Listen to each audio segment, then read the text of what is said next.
Some Cleveland residents are feeling overcharged right about now. They say the city's finding them too much for trash and recycle cleanup. That don't make no sense. How many houses can you just look at and tell on this street that we could pay $100 to $325? News 5's Lauren Wilson has been looking into all those complaints. And Lauren, you've learned in only 3 months the city's issued more than 3,000 fines for violations. Rob, 3,000 fines and nearly $400,000. That's what the city of Cleveland has collected just since August, when it resumed fining residents for improperly putting out their curbside garbage and recycling. It's a move some residents say is not only confusing, but unfair.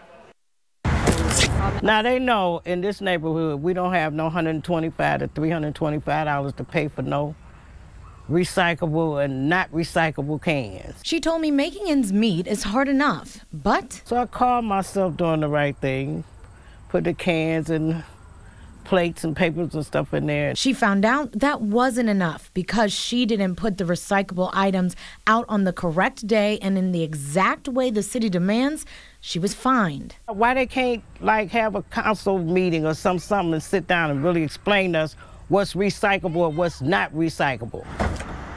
But Director Michael Cox with the city's Public Works Department says they did. And the city even took a 6-month break from fining people to educate them on what to do. We were giving out warnings, explaining to people that had bad set-outs what the problems were with their set-outs. Again, we're not trying to give out tickets. We're trying to get compliance. Compliance, but at what cost? You want to charge me, and if I don't pay it, you're going to charge me $125?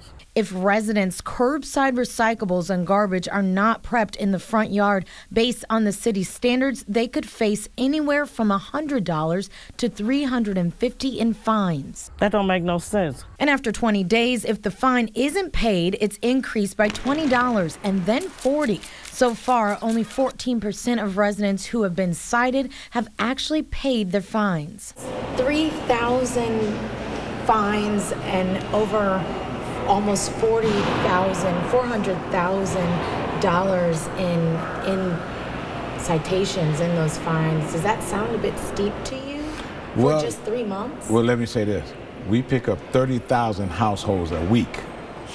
It's not an extraordinary amount. It's more than we want to give out.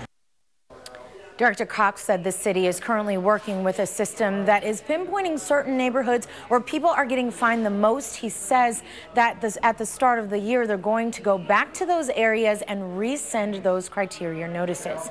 Lauren Wilson, News 5.